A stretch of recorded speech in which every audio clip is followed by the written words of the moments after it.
Oke. Ya, welcome back to my YouTube channel. Ya, bentar gue mikir dulu. Halo semuanya, jadi kali ini videonya agak beda karena aku nggak bakal sendiri di sini karena udah ada Ilham. Kenalan dong, kenalan dulu. Halo semuanya, nama gue Ilham. Gue dari ITS, dari Departemen Teknik Industri, dan kebetulan gue juga menjadi award di ISMA ke BU sama Fahri. Jadi sekarang kita lagi di BU, tepatnya di apa nama lapangannya? Nickerson Field di West Campus. Nah, gitu. Terus hari ini kita mau ngebahas apa sih? Jadi hari ini kita tuh kayak mau ngebahas kehidupan kita selama ini di sini kayak gimana sih? Kayak kita jadi pelajar di BU atau jadi mahasiswa di BU tuh kayak gimana? Terus juga kita jalan-jalan di Boston tuh kayak gimana? Hidup di Boston kayak gimana? Makannya gimana? Terus juga mungkin ibadahnya gimana dan lain sebagainya kayak gitu. Langsung mulai aja.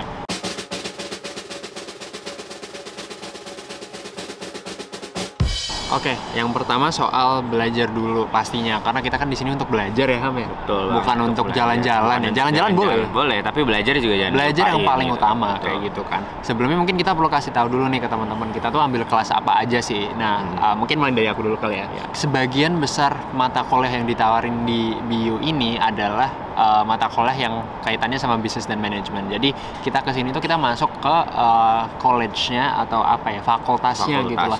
Fakultasnya itu kita masuk ke namanya MET, Metropolitan College. Nah, MET ini apa sih? MET ini tuh kayak ini istilahnya extended education.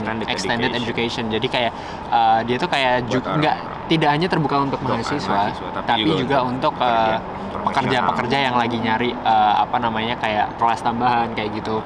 Itulah kenapa kelas-kelas kita tuh kebanyakan siang sampai malam kayak gitu, jarang ada yang pagi. Terus karena buat pekerja juga si MET ini pelajaran-pelajaran yang ditawarin tuh kayak pelajaran-pelajaran yang praktikal gitu, bukan praktikal sih, tapi kayak bisa langsung diaplikasikan ke pekerjaan kayak gitu. Kalau aku sendiri, aku ambil kelas project management, entrepreneurial management, business strategy, sama innovation process. Itu kelas yang aku ambil. Terus kalau Ilham?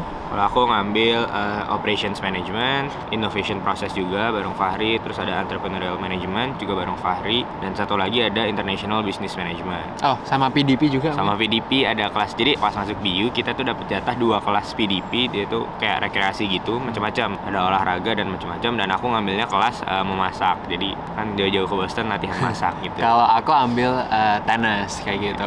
Ini kan Ilham kan dari Teknik Industri ITS.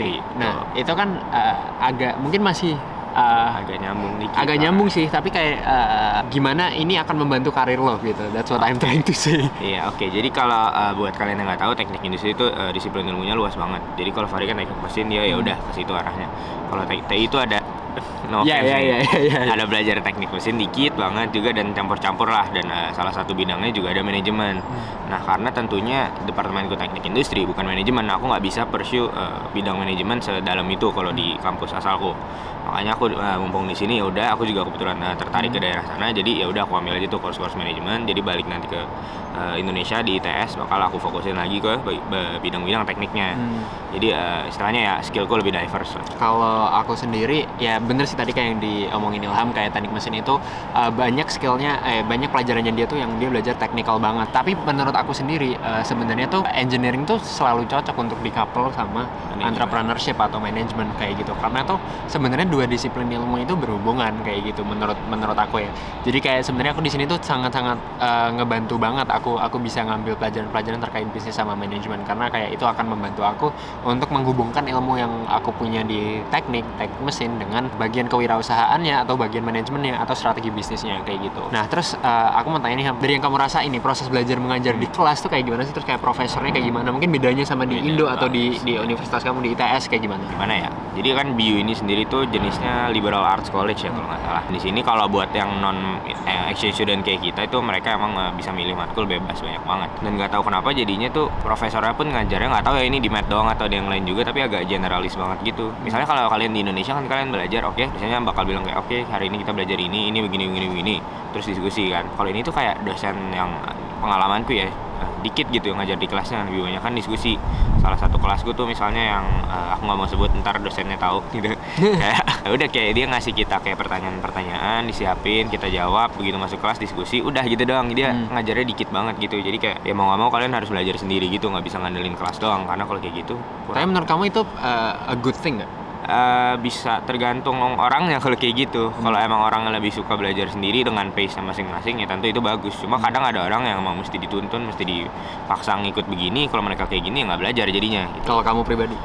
Bisa dua-duanya tergantung mata kuliah ya. Oke, kalau aku sendiri malah aku enjoy gitu, nggak tahu kenapa ya, mungkin karena di Indo di universitas aku kayak udah kebiasaan untuk kayak belajarnya tuh bener-bener rumus banget gitu kan, matematikal banget, banyak teknik mesin kan banyak matematikanya, jadi kayak matematikal banget ya, rumusnya dijelasin dari awal, terus juga ngerjain soal apa segala macam. Jadi ketika aku engage ke sebuah diskusi gitu kan, kayak tadi Ilham jelasin tuh mostly diskusi, jadi kayak kita nanti akan kita dikasih case, dikasih guidance questions gitu ya, jadi kayak setelah kita baca case-nya itu nanti akan ada pertanyaan-pertanyaan di situ yang harus dijawab, kayak kira-kira kalau menurut kamu solusinya gimana, masalahnya apa aja, nah kayak gitu-gitu. Nah itu nanti akan kita jawab, terus nanti kita bawa ke kelas untuk diskusi, atau bisa juga kita presentasikan bersama kelompok kita gitu ya. Nah itu menurut aku interesting banget sih, karena di disiplin aku di Indonesia yang aku pelajari itu jarang kayak gitu. Jadi emang experience yang exciting banget. Tapi menurut aku sendiri profesornya so far sangat facilitating sekali sih. Kecuali beberapa profesor yang agaknya memang kurang facilitating, tapi alhamdulillah mostly oke lah. Layaknya semua universitas. Betul. Gitu ya. Pasti kan ada bagus, ada yang kurang. Ada profesor yang wajar, ada yang kurang, ada yang bagus banget gitu tuh. Ada kayak gitu. Tapi so far pengalaman aku di sini profesornya facilitating banget. Apalagi profesor-profesor kita banyak yang mereka tuh udah punya pengalaman di industri. Jadi kayak emang bener-bener menarik banget lah menurut aku. Dan mereka sangat-sangat suportif kalau misalkan mau ketemu di luar jam kelas, di jam kantornya mereka itu mereka sangat mendukung, sangat terbuka kayak gitu. Jadi emang menurut aku itu sesuatu yang perlu kita punya lebih banyak di Indo kayak gitu. Lanjut, terus kalau proses belajarnya gimana sih Ham? Kayak persiapan belajarnya gitu, reading. Mungkin di Instagram atau di YouTube video aku yang sebelumnya aku sempat jelasin nih kalau kita lebih banyak readingnya. Nah itu kayak gimana tuh kalau Ilham sendiri kalau prep pelajaran tuh kayak gimana? Oke, jadi kan seperti tadi Fahri udah ngomong tuh, kelas kita banyak kan sore sampai malam. Nah itu kayak gimana ya, ujung-ujungnya aku sendiri ya jam tidurnya jadinya agak ngaco tuh, jadinya habis kelasnya selesai udah belajar terus sampai jam 1, kadang jam 2, terus baru bangun lagi tuh siang jam 12. Nah itu tuh baru belajarnya jadi sekitar dari jam 1 siang sampai sebelum kelas, terus habis kelas juga ada ngerjain tugas. Nah pas sebelum kelas itu biasanya emang kita reading, karena kan tadi aku bilang kayak profesor ngasih pertanyaan ini, kita tentu mesti baca dulu dari bukunya, terus kayak siap-siapin buat diskusi nanti. Soalnya kalau pas masuk kelas kayak nggak siap diskusi ya tentu nilai partisipasinya biasanya dan apa sayang banget kayak terus ngapain gitu lu belajar ke kelas cuma liatin orang ngomong doang, kenapa lu nggak ngomong juga gitu. Terus kalau tugas-tugas susah atau enggak? Dan tugas, jadi so far tuh tugasnya nggak kayak di Indonesia ya. Kalau di Indonesia kan kayak biasa ngasih latihan soal, oke ini kerjain gitu. Kalau ini mostly kayak case gitu kayak tadi dibilang. Jadi biasanya dari nggak tahu kenapa case-nya mostly dari Harvard Business School. Jadi dikasih case ya udah suruh analisis, ada kayak guidance questions tadi dibilang Fahri, terus kita ya udah nyiapin analisis kita sendiri gitu. Jarang banget dikasih latihan soal, oke ini soal kayak gini kerjain itu. Kalau aku personally sebenarnya aku suka banget sih analyze case atau namanya bikin paper tentang case. Sebenarnya personally aku suka banget ya, karena nggak pernah ngelakuin kan sebenarnya, biasanya cuma ngerjain soal doang kayak gitu. Lanjut ke topik selanjutnya nih kayaknya. Oke, boleh.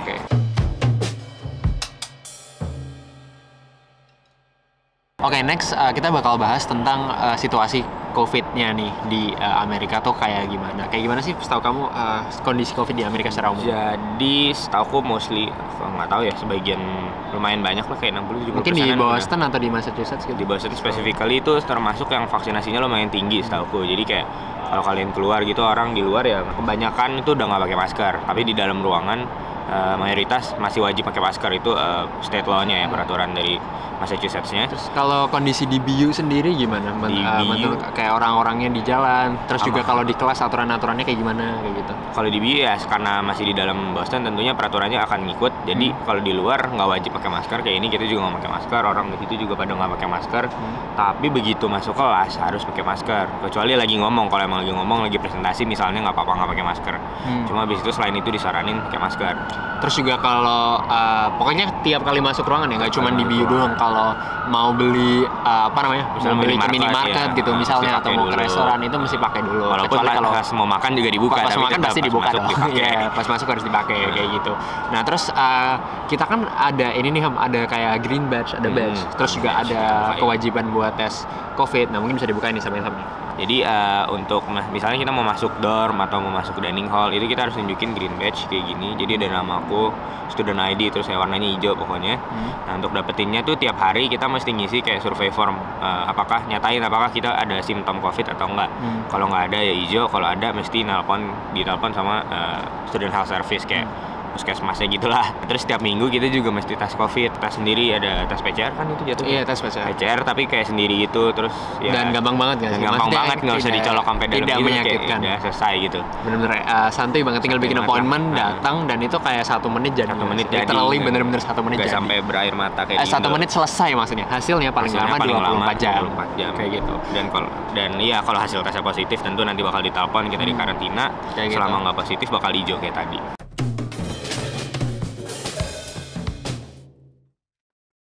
Oke, next ini juga sering ditanyain sih soal makanan yang ada di sini. Nah, sepanjang pengalaman kamu Ham, kayak makan makanan Amerika gimana tuh?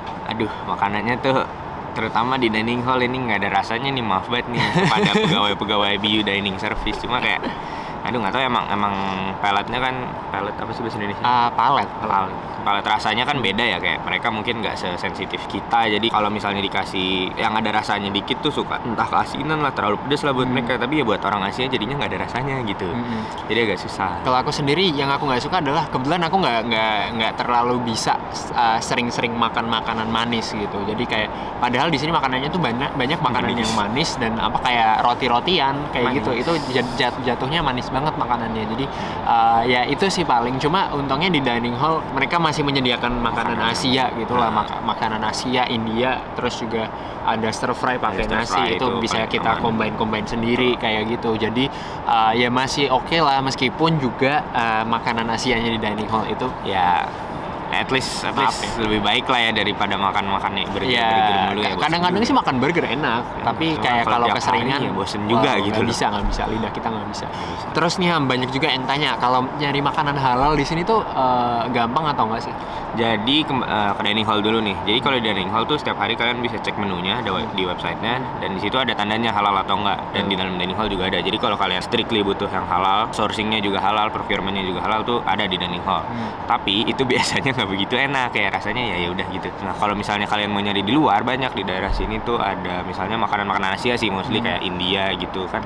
Kayak kalau kayak fish curry atau vegetable curry gitu kan halal aja. Dan kalau mau aman biasanya aku pesennya yang vegan karena itu kan ya udah nggak ada dagingnya atau sayur semua. Kalau nggak ya ini aja sih, maksudnya kayak dilihat aja nama menunya tuh apa kira-kira gitu. Kalau ada bacon pork ya udah nggak usah gitu. Berarti nggak bisa gitu kan, kayak gitu sih. Terus makanan-makanan yang kamu sebutin tadi tuh mahal nggak sih?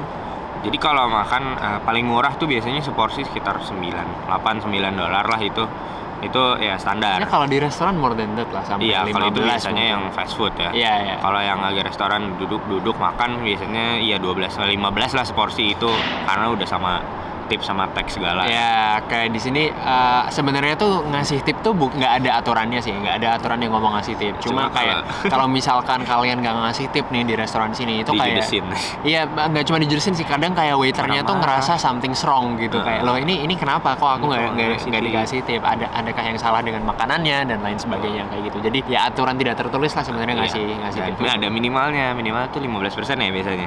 Sebenarnya nggak ada aturan minimalnya. Cuma kalau lu di bawah 15% nih itu tadi ditanya, ya, something wrong, why are you giving less than 15% kayak gitu. Jadi amannya tuh ya 15% lah kayak gitu. Oke, itu soal makanan.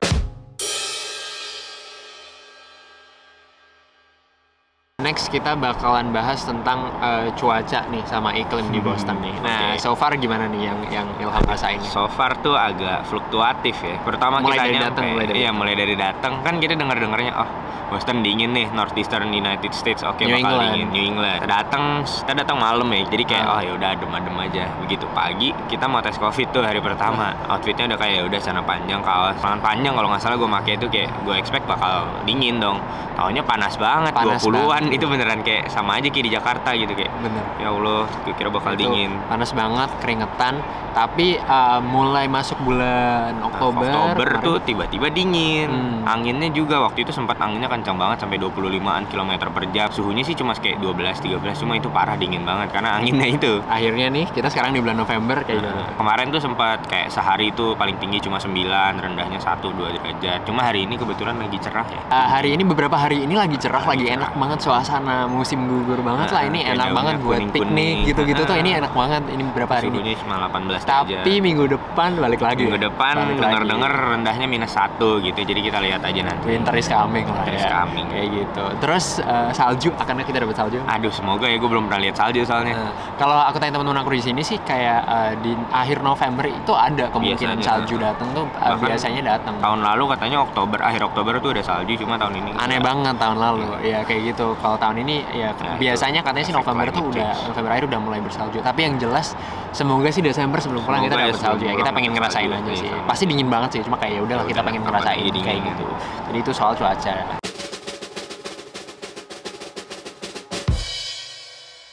Next, yang banyak diminta juga itu tentang keuangan kita kayak gimana. Apakah semuanya dibayarin sama LPDP gitu ya? Nah itu gimana tuh? Oke, jadi yang di cover LPDP dari sebelum berangkat nih ada visa tentunya, tapi itu reimbursement, jadi kita masih bayar dulu. Waktu itu habis 10 jutaan. 10 jutaan lah. 10 jutaan, tapi di reimbursenya cepat kok. Habis kita nyampe berapa seminggu tuh dibalikin. Terus habis itu tiket pesawat dibayarin sama Tiket LPDP, pesawat dibayarin. terus tes PCR juga dibayarin. Untuk keberangkatan ya. Berangkatan dan pulang juga sebenarnya. Oh iya, dan pulang juga. Berangkat. Jadi kayak untuk naik pesawatnya kan perlu tes PCR gitu-gitu. Nah itu dibayarin sama LPDP.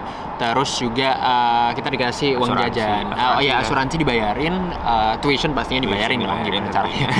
Terus juga uang jajan. Nah tapi uang jajan kita itu kebetulan untuk di BU itu kayak harus kepotong. Kenapa kepotong? Karena kita diwajibkan untuk tinggal di dorm kampus dan juga diwajibkan untuk punya meal plan yang ke dining hall itu tadi. Jadi harus banget. Nah kalau misalkan jadi karena harus, jadi kayak uang jajan kita gitu ya itu kepotong ke situ dan itu lumayan banyak.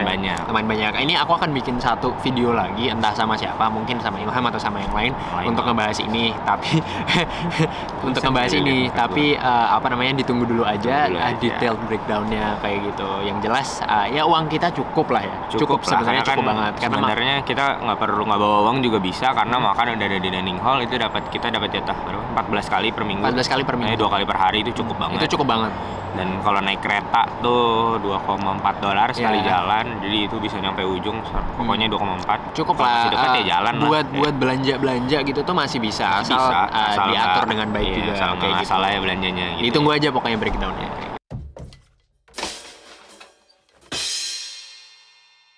Next, topik yang sering ditanyain juga tentang traveling. Nah, mungkin kalau teman-teman lihat YouTube aku gitu kan, lihat video-video aku yang sebelumnya, isinya traveling doang kan. Yang banyak ditanyain itu kayak sempet nggak sih traveling dengan berbagai kesibukan di sana? Nah, gimana tuh? Jadi masalah traveling tentu ya kalaupun nggak sempet harus disempetin sih karena kapan lagi kapan lagi kalian di sini gitu itu belum tentu bisa 2 kali. Dan kita sejauh ini kalau gue yang bareng Fahri itu kita udah ke New York waktu itu kita di weekend, berangkatnya hari Sabtu dini hari kita berangkat tuh sampai Minggu malam, Senin pagi sih technically karena Senin kita ada kelas. Dan itu ya masih sempet aja walaupun kesananya kita juga bawa laptop tentu karena ada tugas yang tidak bisa ditinggal. Jadi ya kemana-mana bawa laptop dan traveling mah ya mungkin tipsnya adalah ini kali ya, apa namanya, keuangannya kayak dipikir dulu tuh kira-kira habis berapa. Jadi kayak rencanain dari awal, cost projectionnya tuh dibikin dengan baik kayak gitu. Terus juga iya bener kan? Iya bener. Terus juga apa namanya, itinerary-nya tuh dibikin, jadwal-jadwalnya dibikin mau kemana aja, jam berapa, biayanya berapa. Itu penting banget biar meskipun waktunya cuma 1 weekend, kayak teman-teman tetap bisa jalan-jalan kemana-mana kayak gitu. Terus selain ke New York juga kita kemarin ke Rhode Island. Kita kemarin ke Rhode Island itu weekend trip aja. Kita bahkan berangkatnya baru jam 2:30 ya. Ya kita berangkatnya baru jam 2, tapi tetap santai aja. Santai gitu. Karena keretanya tuh ke Rhode Island itu beda state, di kotanya Providence. Kalau kalian tahu Brown University, itu 1 jam doang keretanya ke sana. Dan itu harganya murah juga, harganya murah, $10 aja. $10 bolak-balik kayak gitu. Dan ya udah kita di sana jalan-jalan, malamnya pulang jam 9-an. Terus juga aku ke Salem juga. Ilham waktu itu nggak ikut kebetulan, waktu awal atau pertengahan bulan Oktober itu ke Salem. Itu kayak kota Halloween yang ada di video aku sebelumnya. Kalau belum nonton mungkin bisa cek di sini atau di mana, nggak tahu ya gitu. Itu asik banget. Jadi emang kalau jalan-jalan di sini tuh harus banget. Dan emang justru Isma tuh malah mendukung kayak gitu, malah pengen kita untuk jangan belajar doang gitu, untuk explore jauh-jauh belajar doang. untuk explore, untuk jalan-jalan, untuk belajar macam-macam yang itu di luar ruang kelas kayak gitu. Jadi malah justru didukung untuk kalau teman-teman mau jalan-jalan kayak gitu. Bahkan kalau mau jalan-jalan nggak harus yang jauh-jauh. Kadang kayak misalnya aku hari Rabu nih, kelasku cuma sore. Kayak udah bisa bangun pagi jalan ke kota deket sini, misalnya mau ke Somerville atau kemana, terus cari perpustakaan, nugas di situ sampai sore, itu ya bisa banget gitu loh. Bahkan Boston atau Boston metro area sendiri tuh kayak ada banyak banget hal di situ yang bisa jadi kita balik ini belum sempat explore semuanya. Kayak gitu, jadi emang exciting banget lah pokoknya kalau teman-teman ISMA besok, teman-teman yang pengen daftar ISMA besok, daftar BU atau di Boston, kalau besok partner-partnernya semoga nambah ya, siapa tahu ada Harvard, ada MIT, ada Northeastern, ya. Kayak gitu. Jadi pokoknya BU tuh Boston itu kotanya asik banget lah pokoknya gitu. Oke, nah itu dia kita ngebahas soal kehidupan kita di BU dan juga di Boston. Pastinya asik banget dan sayangnya kayak sebulan lagi kita pulang. Cuma ya udahlah nggak apa-apa, maksudnya kayak kita seneng karena udah bisa explore banyak di sini. Kita seneng karena udah bisa kuliah di sini dan itu pengalaman yang luar biasa banget lah pokoknya. Dan pasti bener-bener aku juga nggak pernah ngebayangin kalau bisa kesini di umur 20-21 tahun, ulang tahun di Amerika juga, itu kayak luar biasa banget lah pokoknya. Pokoknya buat teman-teman yang mau daftar ISMA besok, semangat terus. Mungkin ada pesan-pesan dari Ilham? Ya, kalau ada yang bingung atau perlu ditanyakan buat daftar, tanya Fahri aja. Iya, jangan lupa untuk komen kalau misalkan ada pertanyaan, ada yang mau ditanyain. Kalau kemarin sih banyak yang nanya soal esai. Nah, itu mungkin bisa kita bahas sama awardee yang lain. Kalau sama ISMA yang lain kita akan bahas kayak gitu. Jadi ditunggu aja, semoga disediakan waktu untuk aku bikin itu. Kayak gitu. Mungkin dari Ilham ada yang mau dipromosiin Instagram atau apa gitu? Nggak usah sih, aku mah orangnya humble aja. Ya kalau mau cari aja Instagramnya Ilham, tapi kayaknya diprotek sih. Jadi kayak ya hoki-hokian lah kalau misalkan dia accept sama Ilham kayak gitu. Emang dia apaan sih, kayak mahal aja. Iya, artis conservative banget gitu. Kehidupan privatnya tuh kayak harus ya kayak gitulah. Nah, jadi itu thank you semuanya buat yang udah nonton. Jangan lupa untuk follow sosial media aku kalau mau. Terus see you in the next video. Dadah.